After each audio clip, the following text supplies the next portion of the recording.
আচ্ছা, এই ম্যাপটা আজকে করবো। এখানে দেখো দুটো ফল্ট আছে, এই একটা বাঁ দিকে ফল্ট, ডান দিকে দুটো ফল্ট আছে। হ্যাঁ, এবার ফল্টটা কি হচ্ছে, এটা হচ্ছে আনকনফর্মিটি, মানে সরি মানে উপরের যুগের শিলা। এগুলো উপরের যুগের শিলার নিচে দুটো ফল্ট ঢুকে আছে, দুটো যুগের শিলা, কোনো ইন্ডেক্স দেওয়া নেই, কিন্তু ম্যাপ দেখে বুঝতে হবে। তাহলে আর মাঝখানে এই যে লম্বা বেরিয়ে গেছে না কিলকের মতো, এটা হচ্ছে ডাইক। আর এই দেখো একটা হরাইজন্টাল আছে, এটা হচ্ছে শিল।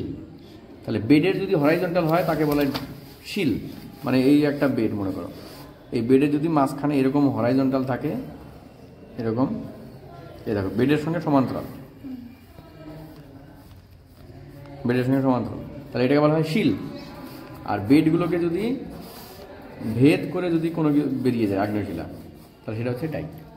তাহলে দেখো তো এখানে এই যে আগ্নেয়শিলাটা এই বেডকে ভেদ করলো, এই বেডকে ভেদ করলো, এই বেডকে ভেদ করলো, তাহলে এটা হচ্ছে ডাইক। আর দেখো এটা কাউকে ভেদ করেছে, করেনি, কিন্তু এই পাশেও এন, এই পাশেও এন, মাঝখান দিয়ে গিয়েছে, তাই এটা হচ্ছে শিল। ওকে, নেক্সট কাজ হচ্ছে আনকনফর্মিটি আইডেন্টিফিকেশন। তাহলে আনকনফর্মিটি আইডেন্টিফিকেশন নিয়মটা কি, 3 পয়েন্ট বের করতে হবে, অথবা দেখবো বেডগুলো যার নিচে ঢুকে গেছে, এই লাইন বরাবর মনে হচ্ছে না ঢুকে গেছে, এই লাইনের নিচে, তাহলে এটা হচ্ছে আনকনফর্মিটি লাইন। রেড পেন রাখবে, রেড কালার পেন্সিলগুলো হয় না ওইগুলো। তাহলে এই হচ্ছে আনকনফর্মিটি। তাহলে প্রথম কাজ কি, আনকনফর্মিটির উপরে স্ট্রাইক লাইন টানা, টেনে এইটা করব। তার আগের কাজ আমরা থ্রোটা বের করে নিই, ফল্টের, যেটা মেন ইম্পর্টেন্ট। তাহলে ফল্টের থ্রো বের করতে গেলে আমরা এই বেডটাকে ধরছি, দুপাশে ই বেড, ই বেডের ওপরে এটা ওপর, তাহলে এই হচ্ছে 700, এই 700, দুটো 7কে জোড়া লাগিয়ে দেই, 7 7, বা ফাইন, এটা মিলে যাবে, মিলে যাবে, মিলে যাবে, মিলে যাবে। এই দেখো আমি একটু করার সময় কি খেয়াল রাখছি, এটা এটা এটা এখানে মিলেছে, এখানে মিলেছে, আবার এইখানে মিলেছে, আবার এইখানে মিলেছে। যত বেশি মিলবে স্ট্রাইক লাইন, তত সেই স্ট্রাইক লাইনটা পারফেক্ট। তাহলে দেখো এই স্ট্রাইক লাইনটা কত, 700 স্ট্রাইক লাইন টানলাম। বাঁ পাশে ফল্ট, এটা হচ্ছে ফল্ট লাইন, ফল্টের বাঁ পাশে 700, এই লাইন বরাবর এগোচ্ছি, ডান পাশে গিয়ে কত টাচ করলো, 600, তাহলে থ্রো 100, এ পাশে 700 আপ, এ পাশে 600 মানে ডাউন, যে পাশে বেশি সে পাশে আপ, যে পাশে কম সে পাশে ডাউন। এবার এটাতেও এই বেডটাকে নিচ্ছি, আমি চুজ করছি এই বেডটাকে, একটু নিচ দিকে আনবো যখন সামনে দেখাবো। এই যে এটাকে চুজ করলাম, তাহলে এই লাইন মানে এ পাশে এই লাইন, দেখো এই স্ট্রাইক লাইনটাই এখানে টাচ করে কত, 600, এই স্ট্রাইক লাইন বরাবর যাচ্ছি, এখানে টাচ করলো 500, ডিফারেন্স কত, 100, থ্রো 100, তাহলে এই পাশে 6, এই পাশে 5, 6 মানে আপ, 5 মানে ডাউন। তো দুটো থ্রো পেয়ে গেলাম, 100 100, আপ ডাউন, আপ ডাউন, তাহলে আমাদের থ্রো কাজ কমপ্লিট। ঠিক আছে, স্ট্রাইক লাইন টানতে হবে। তাহলে আনকনফর্মিটির উপরে এই হচ্ছে 800, এই হচ্ছে 800, নিচে আয় একটু, যখন যেখানে দেখাবো 800, এই যেখানে 8 8, দুটো 8কে জোড়া লাগিয়ে দিই। আরও যদি থাকে এই যে একটা 8, আরও থাকে এই যে,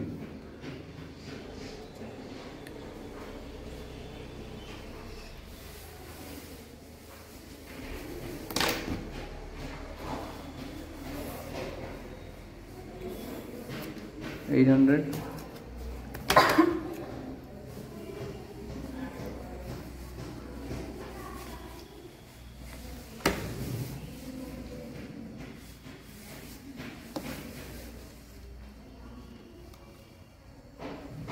আরেকটা টানবো, আর কোথায় আছে, এই একটা আছে, এই কোন আর একটু, তাহলে 800, এটা হচ্ছে 700, ডিপ এদিকে। তাহলে ডিপটা নিয়ে নাও এখান থেকে, ডিপ নিয়ে নেই, এই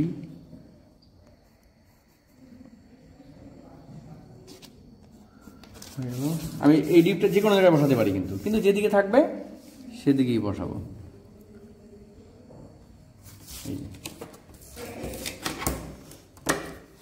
নিচ দিকে নিয়ে আসো একটু, নাহলে ভিতরে ঢুক, এখানে ঢুকে অসুবিধা হয়।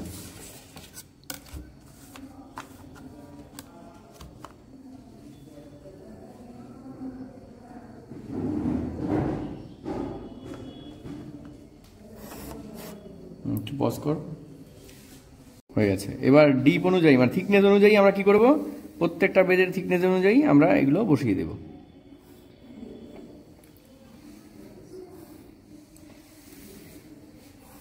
থিকনেস অনুযায়ী বেডগুলো আমরা টেনে দিচ্ছি।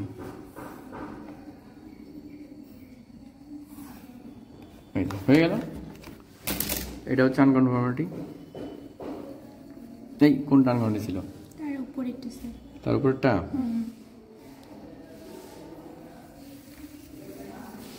এটা নিচের যুগের বেড, তাই না? এটা ছিল আনকনফর্মিটি। হিট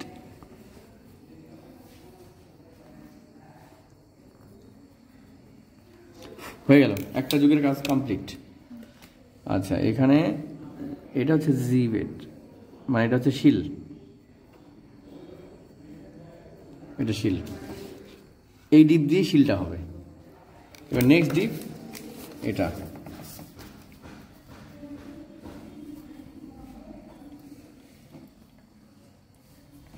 কত কত মান? 6 7, এটা 7 তাই তো, এটা 6 মানে এইদিকে, এটাও ডিপ এদিকে, এইবারে ডিপ এইদিকে। এবার এই পাশে দেখতে হবে ডিপ কোন দিকে আছে। এই এই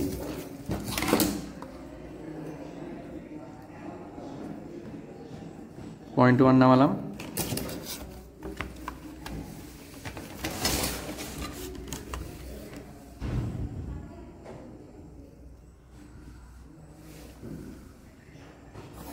এই এবার এই বেডটার এখানে নামিয়ে দিলাম, এটা এদিকে আসবে এই। এবার থিকনেস অনুযায়ী বেডটাকে আমি 100 থিকনেস, এটা এখানে একটু উঁচু হবে প্রোফাইলটা, গন্ডগোল করেছিস।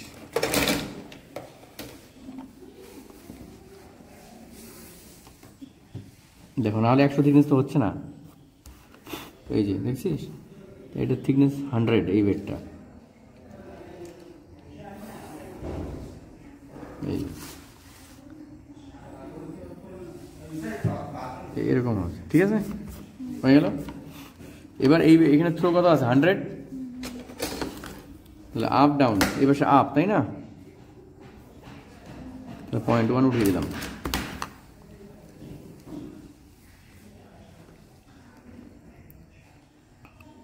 এই হচ্ছে 0.1।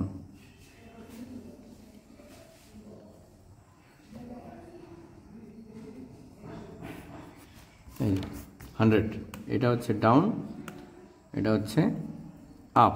পজ করে একটু, এই ফল্টার বেড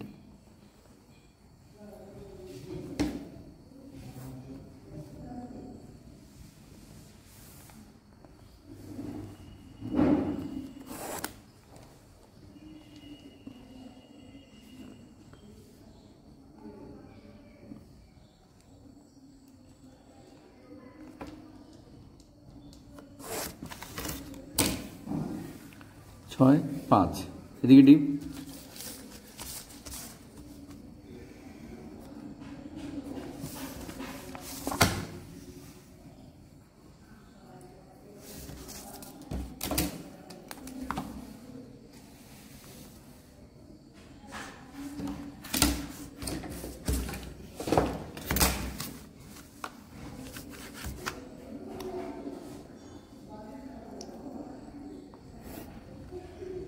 তাহলে এই ডিপ দিয়ে এদিকে আসো একটু, দেখো এখানটা এই নামলো, এটা থিকনেস 100, এই 100 নামিয়ে দিলাম, ঠিক আছে।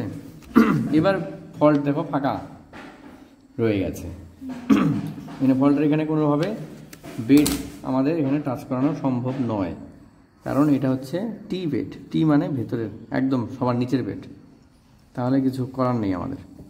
এটা ই, এর পর এটা বি, এটাও বি, এটা ই, এটা হচ্ছে আর, ব্যাস হয়ে গেল। এখন সিম্বল দিবে, শেষ। সেকশন লাইনটা এরকম ছিল তাই এরকম এসছে, সেকশন লাইন অন্যরকম থাকলে এখানে বেড আনা যেত, ঠিক আছে। এখানে বেড কোনোভাবেই আনা যাচ্ছে না, ঠিক আছে, এরকম। Thank you.